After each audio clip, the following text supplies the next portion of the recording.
Hello and welcome back to Vox Terra, aka Hidden Agendas. Today, Dune 2 and the whole Dune franchise as metaphor for the Middle East, Palestine, Israel, and the US. The outsiders ravage our land. Oil and climate change, meditation, and drugs. With the question asked, just how subversive is, or isn't, the Dune franchise? House Atreides, with Paul Atreides, his great house slaughtered by the cruel, wicked Harkonnens, although I prefer Harkonnen, with the help of the dirty, double-dealing Empire. Young Paul Atreides joins the Fremen, the natives of Arakis, learns their ways, assimilates to them, falls in love with a local girl named Chani, and leads them in glorious uprising. Holy Mother. Well, the book Dune was published in 1965. And if you ever saw the 1962 movie, Laurence of Arabia, you're gonna see the similarities. Laurence of Arabia based on real-life historic figure. An Englishman who served for the royal crown, assimilated to the ways of the Arabs, especially the Bedouins. Those traveling tribesmen, who, you gotta admit, feel like the Fremen. And this Englishman, on behalf of the crown, leads these Bedouins and Arabs in uprising against the Ottoman Turk Empire, coordinating campaigns throughout the Middle East, including Mesopotamia, largely situated within modern-day Iraq, which sounds quite a bit like Arakis, and Mesopotamia being the cradle of civilization, and campaigns to overthrow the Ottomans within Palestine. So here, House Atreides feels like a metaphor for the British Empire, Paul Atreides metaphor for Laurence of Arabia, and Paul is taken under the wing by the Fremen Stilgar. What you believe, I believe. Played in Dune 2 by Javier Bardem, who to me seems awfully similar to Anthony Quinn, who played a Bedouin chief, Auda Abu Tayi, in the 1962 Lawrence of Arabia. And Paul leads his Fedaykin, which sounds similar to the Fedayeen, or Arab commandos, according to Dune fandom, but when you're looking a little bit more, Fedayeen have had numerous incarnations, one of which was in Palestine, shortly after what many refer to as the Nakba, or the great displacement of Palestinians after the 1948 Arab-Israeli War.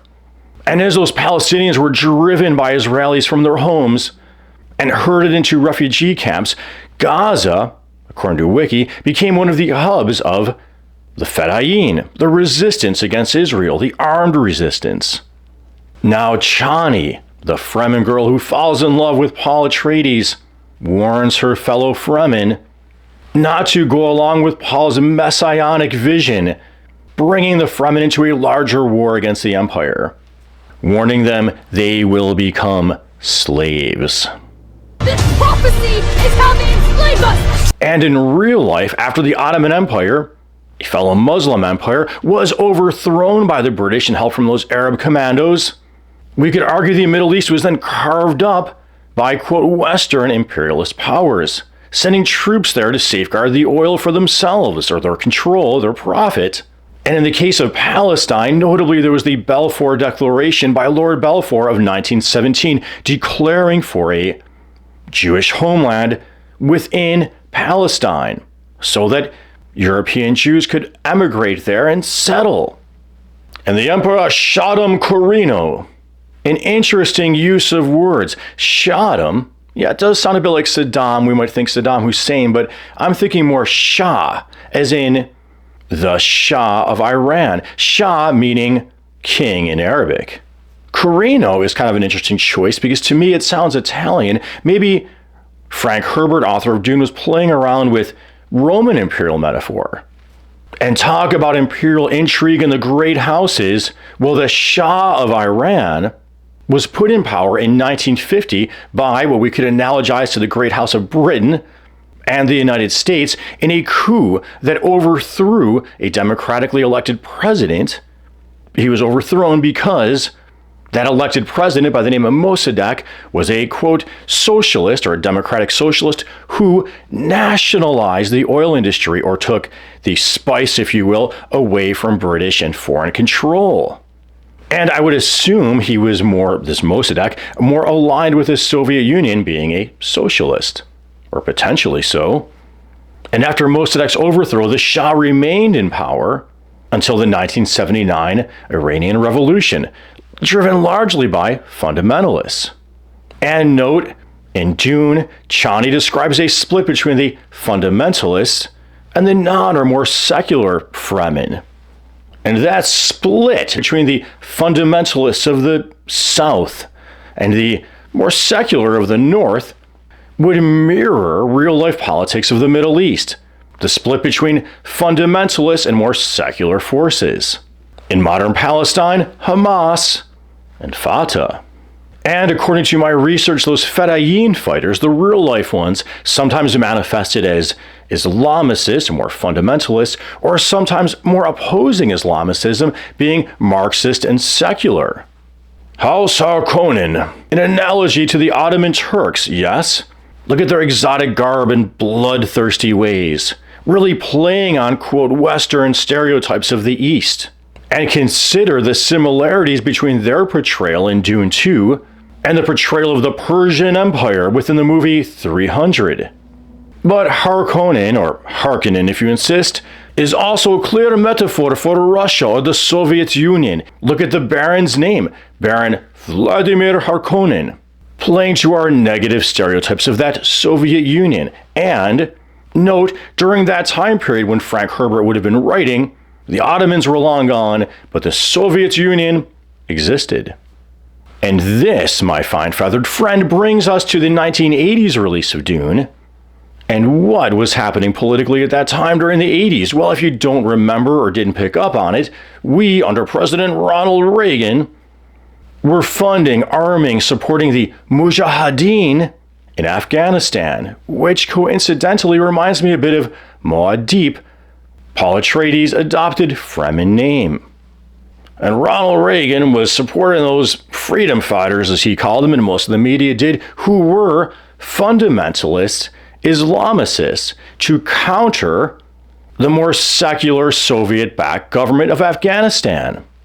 So in that regard, the release of the 1980s Dune, as cool as I thought it was, we could view it as not being very subversive at all, but supporting the dominant paradigm or supporting the dominant politics of the time within our media sphere. And yes, after 9/11, the Dune franchise did not disappear, but note there was no big blockbuster release during that time period. Well, what was happening then? We, in quotes, invaded Afghanistan and Iraq, and at the dawn of the Iraq invasion, then Secretary of Defense Donald Rumsfeld declared a policy of shock and awe to be unleashed on the Iraqi people. Well, had a Dune blockbuster been put out at that time, that would have made us, in quotes, look a lot more like the Harkonnens, with this overwhelming firepower being let out on these Middle Eastern people. Now let's take a look at Glossu Rabban Harkonnen, that big, heavy, large Baron Harkonnen who is declaring to kill all the Fremen like rats, kill the rats. Well, the name Rabban or Robin feels a little more like Frank Herbert was evoking Hebrew rather than Arabic in that case.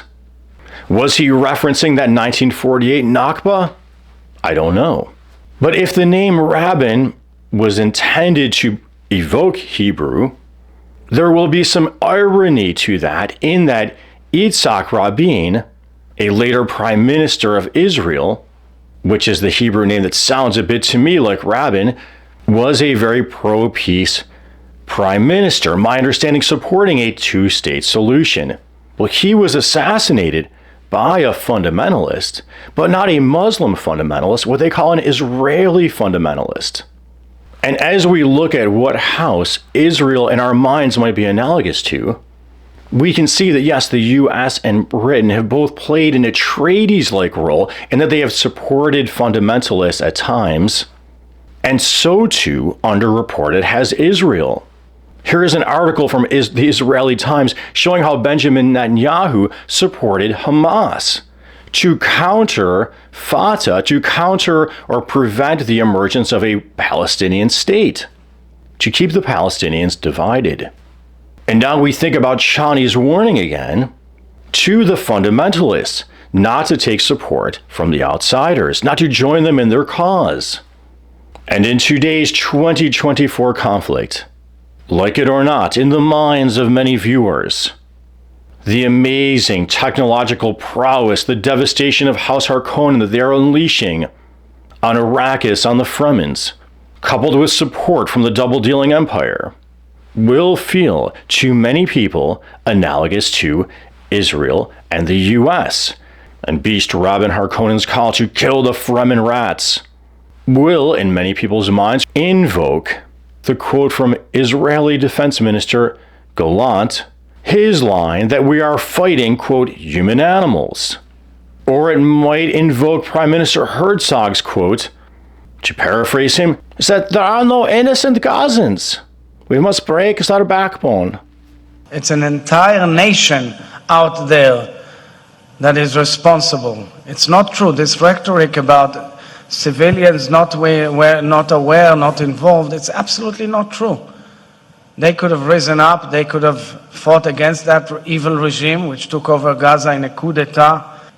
But we're at war, and we will fight until we'll break their backbone.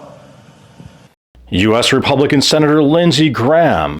We're in a religious war here. I am with Israel. Do whatever the hell you have to do to defend yourself. Level the place. The Emperor's daughter, Princess Irulan, which looks a little bit like Iran and I'm ruling, learned about her dad's double dealings. Darkest of them all may remain. The end of House Atreides. That we could interpret. Now, we're really reading into it because it's not how Frank Herbert would have meant it, but we can sort of metaphorically see that as representing the split within the American public, if we are analogizing the US to the empire.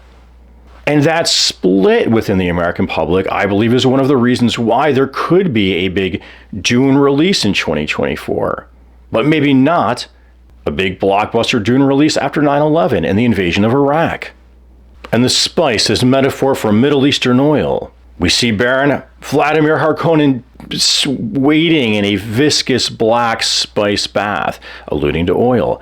The Spice Navigation Guild using spice as a navigation tool, again, similar to oil as a fuel. The Great House is sending troops to Arakis to safeguard their commercial interest. But also, spice is a metaphor for other exotic spices, literally, that we have in our popular culture as coming from the East during that colonial time period. Even perhaps tea and opium. Out of fairness, though, it was the British, is my understanding, that really took over that opium trade and then exported it further east to China. And the spice used in combination with the Bene Gesserit training methods, their meditation, their exercises, becomes a tool of mind over matter. Well, regarding drugs, I would argue mind over matter itself, meditation, exercise, that could be subversive because that opens up your mind, but then are adding drugs to that really serving that function? Consider this. Prior to the legalization of marijuana within the United States, I saw so many shows within fiction flashing marijuana, marijuana, marijuana, and then it's finally legalized. Now I'm seeing many fictions flashing psychedelics, psychedelics. And to what extent is this creating yet another self-perpetuating, self-reinforcing industry with its own political power? And what about the argument that drugs are often marketed towards the very people who would be questioning the system? Is that in a way to subvert the subversives?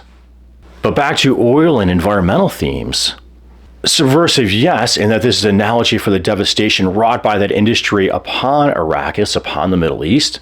Within Dune lore, was it the spice trade, the spice exploitation, the spice mining? What negative environmental impacts did that have on Dune? We could see this all as metaphor for the oil industry within Frank Herbert's time, more oil spills, oil leaks, the burning, the bad effects it have on the body. And he also should have been or could have been aware of climate change, or then called the man-made greenhouse effect, how the excessive burning of fossil fuels emits heat trapping or greenhouse gases, traps heat, and then destabilizes our entire climate, which we are now living with the effects. They are becoming much more manifest than they would have been during Frank Herbert's day. So in that regard, yes, subversive in the positive sense of the word, but now consider the fact that Paul Atreides is calling to green Arakis. Now, Chani warns his messianic visions will lead the Iraqians to slavery. Is this yet one more big media spectacle that is portraying yet again, as I have seen so many times, those wanting to defend our environment, those wanting a greener economy, those trying to stand up to these big industries, portrayed as really part of a nefarious plot? If that's the case people will be left with, then that is not subversive at all. That supports the dominant industries, as so much of our media does. Well, partner, we all got to agree that Dune 2 and the whole Dune franchise gives us so much to think about, so many interesting metaphors to play around with. And if you found my video interesting, insightful, hopefully a little entertaining, please make sure you're subscribed to it. You click that notification bell so you know when a new video is going up. You're liking, you're commenting. Constructive criticism's welcome too. And join my couple of patrons at Patreon to help make this show a more sustainable effort for me. This is a heck of a lot of work. Thank you, Bella Grussi and Environmental Coffee House. And as always, until next time, peace or salam or shalom be with you.